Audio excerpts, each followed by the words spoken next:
நமச்சிவாய வாழ்க. எல்லா உயிர்களும் இன்புற்று வாழ்க. நேற்றைய பதிவிலே நாம் எவ்வாறெல்லாம் வினைப்பயனால் கட்டுண்டு கிடக்கின்றோம் என்பதை பற்றி சிந்தித்தோம். இறைவா, உன்னை உணர முடியாமல் இங்கே நல்வினை தீவினைகளால் வருகின்ற பாசம், காதல், ஆசை, விருப்பம், பற்று இவையெல்லாம் என்னை துன்புறுத்தி கொண்டிருக்கின்றன என்று ஆன்மா நெகிழ்ந்து போகும் நிலையை நம்முடைய திருமுறை ஆசிரியர் கூறியிருந்தார். அடுத்து தன்னிலை, அதாவது சைவ சித்தாந்தத்திலே நாம் தன்னிலை உணர்ந்தால்தான், நாம் யார் என்று உணர்ந்தால்தானே நம் எதிர் இருப்பவரையும் நம் உடன் இருப்பவர்களையும் உணர முடியும். ஆகவேதான் இங்கே உயிரவை நிலையும் உண்மையாக பேசப்படுகிற ஒரு சந்தர்ப்பத்தை திருவள்ளுவர் கூட்டியது. இங்கே ஒரு அற்புதமான பாடல். மாட்டினேன் மனத்தை முன்னே மறுமையை உணர மாட்டேன், மூட்டினான் உன்னை நாளே முதல்வனை வணங்க மாட்டேன், பாட்டினாய் போல் நின்று பற்றதாம் பாவம் தன்னை ஈட்டினேன் களைய மாட்டேன், என் செய்வான் தோன்றினேனே என்று ஒரு அற்புதமான தேவார். அதாவது, இறைவா, நான் என் மனதை உலக நுகர்ச்சிகளில் செலுத்தினேன். அவ்வாறு செலுத்தின காரணத்தால் இப்பொழுது இறப்புக்கு பின் மறுமையில் வரும் நிறைய துன்பத்தை மனத்தில் உணர்ந்து நடக்க மாட்டேன். ஏனெனில் என்னுடைய ஐம்புலன்களும் என்னை உலக நுகர்ச்சிகளில் கொண்டு போய் கட்டி பிணைத்து வைத்திருக்கின்றன. இறைவா, முற்காலத்திலே நான் என் மனதை இறைவனிடம் பற்றச் செய்து வழிபடாமல் போய்விட்டேன். ஏனெனில் எனக்கு சரியான வழிகாட்டுதல்கள் கிடையாது. நானும் அறிவித்தால் அறியும் தன்மை உடையவன். ஆனாலும் அறிவிப்பார் இன்மையால் நான் என்ன ஆகிவிட்டேன் பெருமானை, உன்னை பற்றி நினைவே இடத்தில் இல்லை. நான் பெருமையில்லாத நாய் போல, என்னை ஒரு வேலை வெட்டி இல்லாத நாய். என் தாயார் ஒரு பழமொழி சொல்வார்கள். என்னை பற்றி யாராவது எங்கெங்க உங்கள் பையன் அப்படி கேட்டால், அவன் வேலை வெட்டி இல்லாத நாயாட்டம் திரும்பிட்டு இருக்கான் அப்படிம்பாங்க. என்ன, அதுதான் பாடு இல் நாய் போல் நின்று. அதாவது பெருமை இல்லாத, குறிக்கோள் இல்லாத நாய் போல் நான் என்ன செய்தேன்? நாய் எவ்வாறு மலத்தை நாடி செல்கிறதோ, கிடைத்ததை உண்கிறதோ, அதுபோல நானும் கிடைத்ததை ஏற்றுக்கொண்டு ஐம்புலன் இச்சையிலே கட்டுப்பட்டு எனது புத்தி தத்துவத்தில் எல்லா வினைகளையும் நான் மிக சேர்த்து வைத்துக் கொண்டு அவற்றை களையும் நான் முயற்சி செய்யவில்லை. ஏனெனில் எனக்கு அது தெரியாது. அவ்வாறு நான் சேர்த்து வைத்திருக்கின்ற தீவினை பயன்களை அடியோடு நீக்கலாம் என்றால் அதுவும் நான் செய்ய மாட்டேன். ஏனெனில் மேலும் மேலும் என் மனம் தேவையற்றதை பற்றி வாழ்கிறது. ஆக பாவம் செய்யாமலாவது அல்லது ஒரு காலத்தில் அறியாமையினால் பாவம் செய்தாலும் அதை நீக்கலாம் என்கின்ற சிந்தை கூட இல்லாமல் இந்த உலகிலே நான் பிறந்து இறந்து கொண்டிருக்கின்றேன் என்று இங்கே அற்புதமாக அடிகள் பேசுகிறார். என்ன ஆக நம்முடைய திருக்குறள் பேசும். திருக்குறளை விட நம்முடைய ஔவையார் ஒரு அற்புதமான வார்த்தை பேசுவார். பிறப்பினார் பெற்ற பயனாவதெல்லாம் துறப்பதாம் தூநெறி கற்றென்று என்று ஔவையார் பேசுவார். அவ்வழியிலே தூய நெறியிலே சென்று இந்த பிறவிக்கான அனைத்து பயனையும் நான் அடைய மாட்டேன் இறைவா, அதற்கு எனக்கு வழி செய் என்று அவ்வை பிராட்டியார் பேசுவார். அந்த நினைவு வருவதற்கு பல்வேறு பிறவிகளை கடத்தல் வேண்டும். பிறவிச்சுழல் என்பது மனிதராய் வந்த பிறகு அதில் 49 விதமான குணாதிசயங்கள் இருக்கின்றன. 7 பிறவி என்பார்கள். இது ஓர் உயிர் அதெல்லாம் கிடையாது. ஆறு உயிரோட நின்றுது. அப்போ எங்கே 7 பிறவி வராது இல்லையா? ஆக 7 பிறவிக்கும் எற்றைக்கும் 7 பிறவிக்கும் உற்றமையாவோம் உமக்கே நாம் ஆட்சியணும் என்பார் ஆண்டாள் நாச்சியார். ஆக இங்கே மானிட பிறப்பினே 749 விதமான குணாதிசயம் உள்ள பிறவிகள். ஒன்று கிடைத்ததை தின்று கிடைத்த உறங்கக்கூடிய மனிதர்கள். அடுத்தது ஏதோ ஒரு இடத்தில் பாதுகாப்பாக உறங்கி உண்டு வாழ்பவர்கள். இப்படி அந்த டிவிஷன்ஸ் இந்த உலகத்தில் பார்த்தீங்கன்னா, ஏழைகள்லாம் ஒரு ஏரியாவில் இருப்பாங்க, ரவுடிங்கெலாம் ஒரு ஏரியாவில் இருப்பாங்க, ஒழுக்கக்குறைவான வாழ்க்கை வாழ்வுங்களாம் ஒரு ஏரியாவில் இருப்பாங்க, மிடில் கிளாஸ்லாம் ஒரு ஏரியாவில் இருப்பான், லஞ்சம் வாங்குறவெல்லாம் ஒரு ஏரியாவில் இருப்பான், ஒழுக்கமானவெல்லாம் ஒரு ஏரியாவில் இருப்பாங்க, வாங்குகிற சம்பளத்துக்கு ஒழுங்குங்க பிள்ளைகளுக்கு பாடம் நடத்துகிற ஆசிரியர்லாம் ஒரு டீமாக இருப்பாங்க, ஃபைனான்ஸ் நடத்துகிற வாத்தியாருங்களாம் ஒரு டீமாக இருப்பாங்க, என்ன எபோ மிடில் கிளாஸ்லாம் ஒரு டீமாக இருக்கும். ஆச்சரியமான விஷயம், இது மாதிரி 49 விதமான வாழ்வியல் இந்த மனித பிறவிலே உண்டு. அந்த பிறவியிலே நான் பிறந்து என்ன செய்து கொண்டிருக்கிறேன் இறைவா? பழியுடைய ஆக்கை தண்ணீர் பாலுக்கே நீர் இறைத்து வழியிடை வாழ மாட்டேன் மயக்கும் தெளியகள்ளேன். அழிவுடத்தாய வாழ்க்கை ஐவரால் அலைக்கழைக்கப்பட்டு களியிடை தோணி போன்றேன் கடவுர் வீரட்ட நீரே என்று ஒரு அற்புதமான தேவாரம்.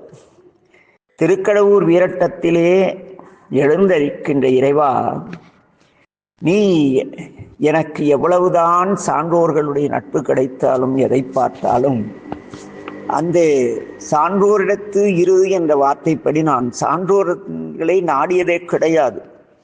அவர்களை பார்த்தால் எனக்கு அவர்கள் சற்று கோபம். இவர் என்ன பெரிய பிஸ்தா மாதிரி பேசுகிறார், இவருக்கு அவ்வளோ தெரிஞ்சிச்சா? அப்படி ஏதோ எனக்குள் சில எண்ணங்கள் வந்து அந்த சான்றோரிடத்து செல்லாமல் வினைப்பயன் ஐம்புலன்கள் தடுக்க, அந்த சான்றோரிடம் சென்றால் ஒழுக்கமாக வாழச் சொல்வான், லஞ்சம் வாங்க வேண்டாம் என்று சொல்வான், பிறர் மனை நயவாதே என்று சொல்வான். இதெல்லாம் இன்றைய கலியுகத்தில் சாத்தியமா என்று நான் பேசி தப்பிக்கொள்ள முடியாது. ஆகவே நான் என்ன செய்கின்றேன் இறைவா? பழியுடைய ஆக்கை தன்னில் இந்த பழிக்கப்படும் பாவச் செயல்களை செய்தற்கு இடமாயிருக்கிற இந்த உடலில் உலக வாழ்வை பயன்பட வாழாது வீணாக கழிப்பதல்லாமல் பயன்படும் முறையில் நான் வாழ மாட்டேன். ஆமாம், அதாவது காலையில் ஏந்திரிச்சு குளித்து சாப்பிட்டு, குளிக்கிறோமோ இல்லையா, சாப்பிட்டு வேலைக்கு போய் அங்கே நேர்மையாக சிலர் வேலை செய்கிறோம், பலர் லஞ்சம் வாங்குகிறோம். என்ன ஒரு கவுன்சிலராக நான் இருந்தேன்னா மக்களுக்காக செலவழிக்க கொடுக்குற பணத்தை என் பிள்ளைக்காக சேர்த்து வைக்கிறேன். அப்புறம் அந்த பிள்ளைக்கு கல்யாணம் ஆகி வாழா வெட்டியாகி குழந்தை பேர் இல்லாமல் அந்த குடும்பம் நாசமாக போகும். என்ன ஒரு அரசு அதிகாரியாக இருந்து ஒரு நல்ல காவலராக இருந்து நேர்மையாக பணியாற்றி பொல்லாதவர்களை நீக்க எல்லாம் வந்து கலைந்து கடமையை செய்தால் அவர்கள் பிள்ளைகள் நல்நிலை அடைவார்கள், இல்லையெனில் அவர்களும் தருதலையாக தெரிவார்கள். நான் ஒரு வியாபாரியாக இருந்து ஏமாற்றி ₹1 பொருளுக்கு ₹10 லாபம் வைத்து விட்டால் என்னுடைய பிள்ளை என்னை விட கேடியாகி போயிடும். என்ன ஆக இந்த அந்த பழிக்கப்படும் பாவ செயல்கள் என்பது 4: அழுக்காறு, அவா, வெகுளி, இன்னாச்சொல். இது இயற்கையாக எல்லாருக்கும் பொதுவானது. அடுத்தது பொருளீட்டல். அறநீனும் இன்பம் மீனும் திறனறிந்து தீதின்றி வந்த பொருள் என்று பேசும் திருக்குறள். உனக்கு மகிழ்ச்சியான வாழ்க்கையும் தர்ம சிந்தனையும் உனக்குடைய வாழ்க்கையை நீ விரும்பினால் நீ என்ன செய்ய வேண்டும்? திறனறிந்து உன் திறமைக்கேற்றதாகவும் தீயதில்லாத வழியிலும் பொருளை சேர்த்துக்கொள் என்பது அந்த திருக்குறள் விளக்கம். என்ன, இந்த சான்றோர்கள் என்றும் உயர்வானவை மட்டும் பேசுவார்கள், தாழ்வானவற்றை மறைமுகமாக சொல்வார்கள். இந்த திருக்குறளுக்கு ஒரு மறைக்குறள் உண்டு, அது அப்படியே எதிர்மறையானது. அதை நாம் அறிவினால் தமிழ் கற்றவர்கள் சிந்தித்து அதை போதித்திருந்தால் இன்று இவ்வளவு கேடுகட்ட சமுதாயம் உருவாகி இருக்கார். என்ன, அது என்ன வழியில்? மரநீனும் துன்பமும் மீனும் தீதின்றி தீய வழியில் வந்த பொருள். என்ன மரம்னா என்ன? நிறைய காசு ஒரு திமிரு வந்துடும் தெரியுமா? ஒரு பதவியில் இருந்தால் திமிரு வரும் தெரியுமா? ஒரு அரசு பியூனா இருந்து கூட யோ நில்லையாம்மா, திமிரு. அந்த திமிருக்கு ஆணவம்னு வரும். நான் பெரிய ஆளு, என்ன மீறி என்ன நடந்துரும். என்ன ஆக இதெல்லாம் பாவம். பழியுடைய ஆக்கி இந்த பழிக்கப்படும் பாவச் செயலை செய்வதற்காக இறைவன் இந்த உடலை கொடுத்தார் இல்லையே. இந்த உலகத்தில் உள்ள உயர்ந்த செயல்களை ஒரு மரத்தை பார்க்கிறோம். மரம் பிரதிபலனை பாராமல் நிழல் தருகிறது. நாம் பிரதிபலனை எதிர்பார்த்து பிள்ளைகளை வளர்க்கிறோம். பெற்றோர்களால் பயனில்லை, என் பிரதிபலன் இல்லை எனில் குழந்தைகள் சோறு போடுவது கிடையாது. என்ன பெற்றவர்கள் தளர்ந்து போயிட்டா எங்கேயாவது சிவபிரகாஷ் சாமிகள் வடலூர் மாதிரி யாராவது வயசான காலத்தில் படுத்த படிக்க இடம் எடுத்து அவங்கள பராமரித்து குழியில் போடுற மாதிரி இருந்தால் அங்கே கொண்டு போய் அப்பா அம்மா விட்டுறோம். இதை விட கொடுமை, ஒரு ஆசிரியர் ரெண்டு பேரும் நல்ல பென்ஷன் 1 லட்ச ரூபா பக்கம் வாங்குறாங்க. அவங்க முதியோர் இல்லத்துக்கு போயிட்டாங்க. ஏண்டான்னு கேட்டால் அவங்க பசங்கள்லாம் கொண்டு போய் விடல, அந்த குழந்தைக்கு தினம் 40 ரூபாய்க்கு பிஸ்கட் வாங்கி தர வேண்டியிருக்கான். அட பாவிங்களா, ஒரே பேரன், அந்த பேரனுக்கு பிஸ்கட் வாங்கி தர்றதுக்கு சோம்பேறித்தனப்பட்டு முதியோர் இல்லத்தில் போயிருக்கிற அருமையான பெற்றோர்களாக இருக்காங்க, தாத்தா பாட்டியெல்லாம் இருக்காங்க. கொடுமை. இதெல்லாம் என்னென்னா பாவச்செயல். இந்த பாவச்செயல்களை அறமற்ற வழியில் அறம் ஈனும் இன்பம் ஈனும் திறனறிந்து தீது அறவழியிலே பொருளீட்டி இன்பமாய் விளைந்தால் வீடு பேறு அடையலாம். சைவத்தின் சுருக்கம் என்ன? அறம் பொருள் இன்பம் வீடு. அறம் என்பது அறவழியிலே பொருளீட்டுதலும் செலவழித்தலும். அறம் பொருள்னா அறவழியில் பொருளீட்டுதல். அடுத்து அறவழியில் பொருள் இன்பமாக வாழலாம். இங்கே பிறந்து நாம் வாழ்கின்ற இந்த வீட்டிலே ஆனந்தம் இருந்தால் கண்டிப்பாக நமக்கு சொர்க்க சிவலோகம் தான், மறுபடியும் பூமிக்கு வரமாட்டோம். ஆக அறம்பொருள் இன்பம் வீடு. இப்படி அறவழியில் பொருளீட்டி வாழாமல் நான் மரவழியிலே லஞ்சம் வாங்கி உழைப்பில்லாமல் சம்பாதித்து வருகின்ற நீர் எனக்கு தரும் பணத்தை எல்லாம் கட்டிங் போட்டு ஊதாரித்தனமாக செலவு பண்ணி ஒழுக்கமற்ற வாழ்க்கை வாழ்ந்து இப்படி இந்த உடல் வாழ்ந்து கொண்டு இருக்கிறது. இறைவா, என்ன இதிலிருந்து வெளியே வரலாம் என்று நினைக்கிறேனா என்றால் அதுவும் கிடையாது. என்ன உலக வாழ்க்கையில் உலக வாழ்வை பயன்பட வாழாது வீணாக கழித்திடாமல் பயன்படும் முறையிலே அறவழியில் நின்று அன்பு வழி நின்று சைவத்தின் கடமையாகிய நல்ல நூல்களை கற்ற வழி நிற்றல், நம் இல்லத்தில் உள்ள முதியோர்களையும் குழந்தைகளையும் இயலாதவர்களையும் பேணுதல், சக மனிதர்களுக்கு உதவி செய்தல், பிற உயிர்களுக்கு உதவி செய்தல், இறைவனை நன்றியோடு வணங்குதல் என்று பயன்படுமிடம் நான் வாழ மாட்டேன். இவ்வாறு நான் உயிர் வாழ்வதற்கு காரணமாயிருக்கின்ற வஞ்சனை, என் மனது ஐம்புலன் செய்யக்கூடிய வஞ்சனை இருக்கிறது அல்லவா, இது ஏன் இந்த மனசு இப்படி போகுதுன்னு தெளிவாய் யோசித்து அறிந்து கொள்ள முடியாமல் இருக்கின்றேன். என்னை அடிக்கடி பிறந்தும் இறந்தும் அழிகின்ற உடலில் உள்ள உயிர் வாழ்க்கையானது இந்த ஐம்பொறிகளால் ஆட்சி செய்யப்பட்டு என்ன அங்கே உப்பங்களில் செல்கின்ற தோணி போல அங்கும் இங்கும் அலைமோதி வீணாக மீண்டும் பிறந்து பிறந்து பிறந்து இந்த ஐம்பொறிகளால் ஆட்டுண்டு படாத வேதனைப்படுகிறேன். பெருமானே, என்னை காத்தருள வேண்டும் என்று அங்கே முறையிடுகிறார் நமக்காக திருமுறை ஆசிரியர். அது மட்டுமா, இன்னும் நாம் எப்படிப்பட்டவர்கள்? ஒவ்வொரு ஆன்மா தன் நிலை உணர வேண்டும். தன் நிலை உணர்ந்தால்தான் பக்குவப்பட முடியும். நான் எவ்வளவு நல்லவன் என்று யோசிப்பதை விட நம்மிடமுள்ள கெட்டதையெல்லாம் யோசித்தா நம்ம நல்ல மனிதராகிடுவோம். என்ன தனித்திருத்தாண்டகத்திலே நம்முடைய நாவுக்கரசடிகள் மிக தெளிவாக அற்புதமாக, அவர் இறைவனால் ஆட்கொள்ளப்பட்டவர். அவர் நமக்காக ஒரு பதிகம் தனித்திருத்தாண்டகத்திலே பாடியிருக்கிறார். நாம் எப்படிப்பட்டவர்கள்? சுய ஆய்வு, அறிவியல் பேசும் சுய ஆய்வு செய்து உங்களுடைய வாழ்க்கையை செப்பனிட்டுக் கொள்ளுங்கள். இங்கே திருநாவுக்கரசடிகள் அதை செய்கிறார். குலம் பொல்லேன், நான் நற்குலத்தில் பிறவாதவனாயிருக்கிறேன். அது என்ன நற்குலம்? நம்முடைய வள்ளுவம் கூட பேசும் குடிபிறப்பு என்று. இங்கே நற்குலம் என்பது ஒழுக்கமிக்க வாழ்க்கை வாழ்கின்ற பெற்றோருக்கு குழந்தையாக பிறத்தல். என்ன மாமிசம் சாப்பிடாமல், கல் குடிக்காம, லஞ்சம் வாங்காம, பிறன்மனை நயவாம, அடுத்தவன் வயிற்றில் அடிக்காம, பங்காளி சொத்தை ஏமாற்றி பிடுங்காம, எல்லோரையும் அனுசரித்து ஒழுக்கமிக்க வாழ்க்கை வாழ்கிற குலத்தினருக்கு நல்குலத்தினர்னு பேர். இது சாதி சார்ந்ததல்ல, குணம் சார்ந்தது. நிறைய பேர் நல்குலத்தினா நான் பிள்ளை, நான் சைவ பிள்ளை, நான் சைவ முதலியார், அதெல்லாம் கிடையாது. அவர் அது, இவர் இது, அதெல்லாம் கிடையாது. உங்களை பெற்ற பெற்றோர்கள் அறவழியிலே பொருளீட்டி உங்களை வீட்டில் இன்பமாக வாழ வைத்தால் அது நற்குலம். அவ்வளவுதான்.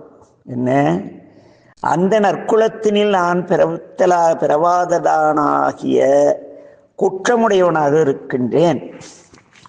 எங்கள் அப்பா அம்மா கறி தின்னுட்டு பிதலாட்டம் பண்ணிக்கிட்டு உறவுகளை பேணாமல் இருந்தால் அது கீழ்குளம் தானே.